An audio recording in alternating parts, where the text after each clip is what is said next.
Hello guys, good morning. સ્વાગત છે તમારા બધાનું મસ્ત મજાના એક નવા વ્લોગમાં. તો જો અત્યારે ગુડ આફ્ટરનૂન થઈ ગયું છે, 12:30 થઈ ગયા છે. આપણે ઉઠા બહુ વહેલા તો નહોતા પણ બહુ મોડાઈ નહોતા, પણ પછી મહેમાન આવી ગયા હતા અને આપણે થોડીક વાર બેઠા હતા એટલે 12:30 જેવું થઈ ગયું છે. અત્યારે જો રસોઈ બનવા માંડી છે અને હમણાં આપણે જમી હોત ને લેવું. તો જો અમારા ભાભી અહીંયા છે ને મેથી શેકે છે અને શાક વઘારે છે, અને મારા મમ્મી જો ટમેટાનું સલાડ કરવું છે ને કાચા ટમેટાનું સલાડ ને શાકભાજી ને બધું સુધારે છે.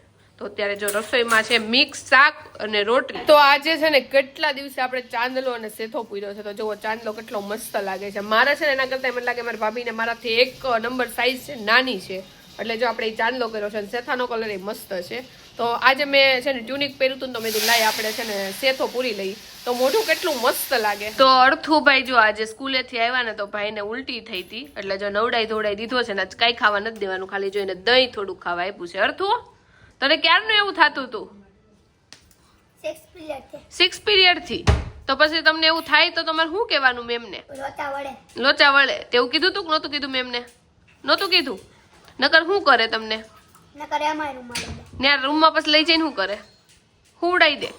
તો મારે છે ને રોંઢે એટલી બધી હુવાની ટેવ નથી ને આજે હું રાતે વહી જવાની છું ને તો મારી મમ્મી કે આજ મારે હુવું નથી, એ કે તારી યાર બેહું ને. એટલે મેં કીધું હુઈ જા, કારણ કે મને તો કાંઈ ઊંઘ આવશે નહીં. આપણે તો ફોન થોડીક વાર ઘૂમડી અને એવું કરી, કારણ કે હું તો સવારમાં મોડી ઉઠી હોય એટલે. અને મારી મમ્મી છે 5-5 મિનિટે જાગે ને એનો વાંધો નહીં, 5-5 મિનિટ એક ડબ્બો લઈને આવે કે પાયલ આ ખાવું છે, પાયલ આ ખાવું છે. હું કંટાળી જાઉં, મમ્મી અમારે કાંઈ નથી ખાવું. જો અત્યારે તે ચીકી લઈને આવી છે, સિંગની ચીકી. લે પાયલ ખા. જો મને લાગે અહીંયાથી જઈને આપણે વજન કરશું, મને લાગે 2-3 કિલો વધી ગયો હશે. માવતરની ઘર વધી જ જાય ને, પણ હવે વધારવાનું નથી, ઘટાડવાનું. માવતરનું ઘર હોય કે સસરાનું ઘર હોય, ગમે ત્યાં માવતરના ઘર કરતા સાસરાનું ઘર સારું છે ભાઈ. જે ખાવું પીવું કઈ નાતો નથી કોઈ. એ વાત તો સાચી છે. એમાં એવું હોય કે ભાઈ હાથે બનાવીને ખાવું હોય તો મને નથી લાગતું કે હવે કોઈના સાસરાના ઘરે કોઈ ના પાડતું હોય કે ન બનાવતા હોય. કોઈ અહીંયા ના પાડતું હોય, ત્યાં ના પાડતું હોય. સારું સારું બનાવો તમે ખાઈ.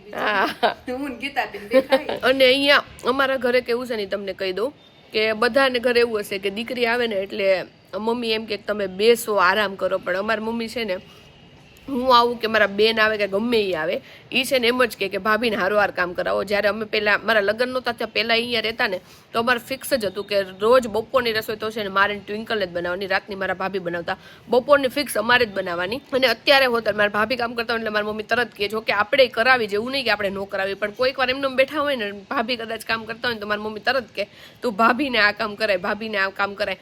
મારા બા હતા ને તો એની ટેવે એવું હતું કે વહુને ઓછું કામ કરાવે પણ દીકરીને તો કે હારોહાર કામ કરાય જ.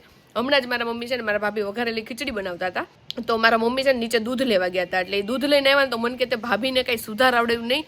મેં તો મને યાદ ન આવ્યું, મને કંટાળો આવતો હતો એટલે હું બેસી ગઈ. એટલે કદાચ મારા ભાભી બિચારા મારા પાસે કામ ન કરાવડાવે, પણ મારા મમ્મીને એવું કે બસ ભાભી કામ કરે છે ને તો તું હારોહાર કામ કરી. અને મારા મમ્મીને જો અત્યારે છે ને મહેંદી નાખેલી છે ને એટલે જો આવી રીતે માથું લાગે છે. અને મારા મમ્મીને એવું કેવું છે કે આ કલરનો ડ્રેસ એને થોડોક ઓછો સારો લાગે છે કે એમાં હું વધારે કાળી લાગુ છું. એવું તો નથી, સારો લાગે છે મમ્મી આ ડ્રેસ. તે કાળી લાગુ થોડીક વધારે, તો કાળા હોય ને કાળા લાગી. મારા મમ્મી છે ને સાચું કહું ને તો આને પેલા છે ને તું વધારે બ્લેક હતી, હવે છે તું થોડીક વધારે વ્હાઈટ થઈ ગઈ છે અમુકની, એવું લાગે. હા, અને સાચું કહું ને તો પેલા હું પિયરમાં આવતી ને સ્ટાર્ટિંગમાં તો ત્યારે હું લિટરલી છે ને એમ કહું કે હું એટલે કાંઈ કામ નહીં કરું, કારણ કે હું ત્યારે બહુ ઓછું કામ કરતી. અને હવે છે ને હું આવું ને મળવા તો એ મને એવું ન થાય કે મારે કાંઈ કામ નથી કરવું. અમુક વાર એવું હોય, અમુક દિવસ એવો હોય કે મને એવું થાય કે ના મારે આજ કાંઈ કામ નથી કરવું. બાકી તો છે ને આપણે લાઈક બધું તો ન કરાવી, પણ લાઈક કચરો વાળી દઈ, વાસણ લઈ દઈ, કાંક સુધારતા હોય તો કટિંગ કરાવી, તો એવું બધું કામ આપણે હવે છે ને મને કંટાળો ન થતો. નકર પહેલા તો મને છે ને કંટાળો જાવ તો હું કહું નહીં હું કાંઈ નહીં કરું. હવે આપણે છે ને બધું થોડુંક થોડુંક કરાવી. અત્યારના સમયમાં કારમાં છે ને પેટ્રોલ ડીઝલના ખર્ચા કરતા બીજા ખર્ચા છે ને બહુ વધી જાય છે. એક તો ઇન્સ્યોરન્સ લ્યો તો ઇન્સ્યોરન્સ એવડો આવે, ઉપરથી નાનું મોટું ટચિંગ બચિંગ થઈ ગયું હોય તો એના હાટું તમે ઇન્સ્યોરન્સ ન કરાવો તો એ પ્રાઇવેટ ગેરેજમાં કરાવો તો એનો ખર્ચો આવે. અને અત્યારે જ મેં ઇન્સ્યોરન્સ કરાવ્યો ને એટલે મને વાત યાદ આવી. અત્યારે મેં ટોટલ વર્ષનો 32,000 રૂપિયા હેરિયર ગાડી માટે હું ઇન્સ્યોરન્સના ખર્ચું છું, કારણ કે સેફટી માટે 32,000 આપવા જ પડે. બાકી ગાડી તમારી પતી જાય તોય કાંઈ આવે નહીં, પણ આ 32,000 ભરો તો એટલું સેફ તો રહે. એટલે પેટ્રોલ ડીઝલ કરતા આ ખર્ચા તમને માન નાખે. અને અત્યારના સમયમાં ખાસ કરીને બધી વસ્તુ ઈએમઆઈમાં મળે છે, હપ્તામાં. એટલે પહેલાના સમયમાં કેવું હતું, આપણી પાસે પૈસા ન હોય ને તો એ વસ્તુ લેતા જ નહીં, એટલે ખર્ચા જ ન આવે. અત્યારે પૈસા ન હોય તો કે ઈએમઆઈ કરાવી દેવું, યા તો દુકાનવાળા તમને ઈએમઆઈ કરાવી દે, એટલે આમ હપ્તા વધતા. તો મારે છે ને આવા ચાંદલાઈ લેવા છે ને મને આ સિંદૂરનો કલર એ બહુ ગમે છે, તો આ લેવો છે. ગઈ વખતે આવીને ત્યારે હું કહેતી હતી, પણ ગઈ વખતે તો લેવા નહોતું જવાનું. તો ત્યારે જો વાગી ગયા છે 5:15 અને મારા ભાભીએ ચા બા પી લીધો છે, તો મેં કીધું હાલો હજી અર્થુભાઈ ઉઠા નથી ને તો આપણે ચાંદલા અને આવી સેથા સ્ટીક લઈ આવીએ. તો આજે જો મારા મમ્મીએ છે ને મારા ચંપલ ધોઈ નાખ્યા છે, તો એકદમ નવા ચંપલ થઈ ગયા છે. આ ચંપલ બહુ જૂના છે, કેટલા ટાઈમથી હું પહેરું છું, સમજો આવી રીતે પહેરવા પડે છે. જો નવા થઈ ગયા છે તોય પણ. તો જોવો અત્યારે છે ને મારી સિંગ ફોલવા બેઠા હતા. જોવો મમ્મી, હું, દયા ભાભી ને બા, અમે ચારે બેઠા હતા. પણ બધી ચા પાણી પીવા જવાનું બધા કહે છે ને તો હવે જાય છે કા. એટલે જો આટલી સિંગ બાકી રહી ગઈ, બાકી બધી આપણે ફોલી નાખવાની હતી. તો જો આપણને મળવા છે ને આપણા ફેન આવ્યા છે, મારી હાટુ જો ચોકલેટ લાવ્યા છે. તો ચોકલેટ આપવા માટે થેન્ક યુ. હું વ્લોગ જોવો છો કે રીલ જોવો છો? કાઈ નહીં, જોતા રહેજો. Bye bye. તો ભાભી જો પેટીસ બધી તળે છે. આજ રગડા પેટીસ તો પ્રોગ્રામ છે. આપણે જો બધી પેટીસ વણી નાખી છે, 2 લોઢી ભાભીએ મૂકી દીધી છે, એટલે બધી ફટોફટ તળાઈ જાય. ટ્વિંકલ બેન અહીંયા કાંદા કાપે છે. અને જો ધવલ, પછી દાદા અને પપ્પા અને ભાઈ ને બધા બેસી ગયા છે. ને અર્થુભાઈ બહાર છે. અર્થુ હાલ બધા જમવા બેસી જાય. અને હવે અમે છે ને બધી શેકાઈ જાય ને એટલે અમે છે ને જમવા બેસી જાય. તો ફ્લેટમાં છે ને બધા આપણને ચા પાણી પીવા આવવાનું કીધું હતું, તો આપણે છે ને 3 જગ્યાએ છે ને ચા પાણી અત્યારે પી આવ્યા છીએ. અને પછી જમી હોતર લીધું છે. અને હું કટલેરી લેવા ગઈ હતી તો તમને બતાવું કે હું લાવી. તો જો મારી હાટુ પહેલા તો છે ને આપણે મસ્ત બટરફ્લાય લીધું છે, કેમ કે ઉનાળો આવે છે ને તો હમણાં આપણે છે ને વાળ પેક કરીને રાખશું. તો આ મને ગમ્યું એટલે આ 100 રૂપિયાનું આવ્યું છે. પછી આપણે છે ને સેથો પૂરવા માટે આ સેથા સ્ટીક લીધી છે, આ 100 રૂપિયાનું આવ્યું છે. અને આપણે 2 છે ને ચાંદલા લીધા છે. એક છે ને આવા જો મરૂન આખો પેકેટ લીધું છે, અને એક આપણે લીધું છે એમાં છે ને કલરફુલમાં 20 રૂપિયા 20 રૂપિયાના 2 એટલે 40 રૂપિયાના આવ્યું છે. તો જો આપણે આટલી વસ્તુની ખરીદી કરી છે. તો જો આ છે ને આપણો થેલો છે, આપણે પેકિંગ આ થેલો કરવાનો છે. કારણ કે મારા સાસુ અહીંયા આવ્યા હતા ને તો એમને જે 2 જોડી સાડી પહેરી હતી ને, તો એ સાડી મેં કીધું હતું કે હું ડાયરેક્ટ લેતી આવીશ. તો જો એ 2 જોડી સાડી છે. પછી અહીંયાથી મેં નવી 2 સાડી લીધી, એ છે. પછી નીરવે આપણને આમાં ટેડી ને એ બધી વસ્તુ મોકલી હતી, જો એ છે. તો આપણો થેલો તો મને લાગે છે વધી જવાનો છે. તો કાંઈ નહીં, હવે આપણે ફટોફટ છે પેકિંગ કરી નાખીએ. જો અત્યારે હાલીને પછી લીંબુ સોડા પીવા માટે આવ્યા છે. અને અમે 3 વચ્ચે 3 પીએ. આજે આ 2 વચ્ચે એક જ લીધી છે, કારણ કે એટલી ઘરેથી પકોડી દાબી છે ને મોટું જો હાલે એમ જ નથી. હાલો કરી તું ક્યાંથી પી? આજ તો એને ડબલું ભરીને તો એને પાણી પૂરીને પાણી પીધું છે. આખો કેરબો પી ગયો છે પાણી. કેરબો ને ડોલ લઈને બેઠો હતો. તો ફાઇનલી જો 2 થેલા થઈ ગયા છે. આ થેલો આપણે ખચોખચ ભરી દીધો છે. અને આ જો આમાંય તે આપણે 2 થેલા થયા છે. એકમાં બધી વસ્તુ ભરી છે, લાઈક ટેડી બિયર ને એવી બધી વસ્તુ. ને એકમાં આપણે રસ્તામાં જે જોઈને લાઈક ચાદર ઓઢવા ને એવી બધી વસ્તુ એમાં ભરી દીધી છે. તો તમે બધા કહેતા હતા ને કે આ ટી શર્ટ બહુ મસ્ત લાગે છે. તો જો મારા ભાભી પાસે આવા 3 ટી શર્ટ હતા, મારે નહોતા જોતા, તો એ પરાણે જો એક ટી શર્ટ એમને આપ્યું છે, તો આપણે લઈ જઈએ. અને અર્થુભાઈ હોમવર્ક કરવા બેઠા છે, પણ હોમવર્ક એટલું હાર્ડ છે ને કે કેટલું અમે વિચારીશું તો એમને માંડ આવડે છે. કેટલામાં ભણશો અર્થુ? તું કયા સ્ટાન્ડર્ડમાં? ફર્સ્ટમાં છો?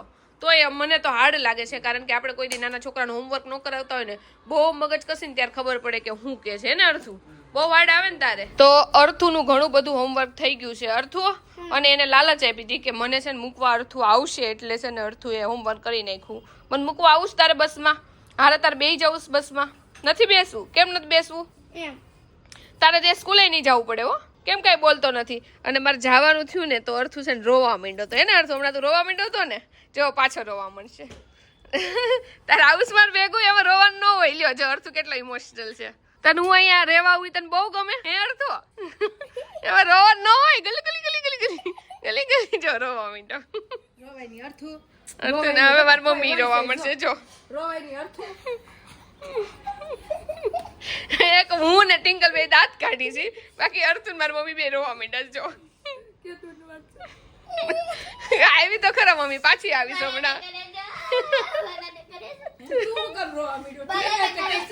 જો મારા ભાભી રોવા માંડ્યા, અર્થુ જો રોવા માંડ્યો. અર્થુ તારા સાસરે નથી જવાનું, અને મારા ભાઈ અને ટ્વિંકલ અમે તને દાંત કાઢીશ.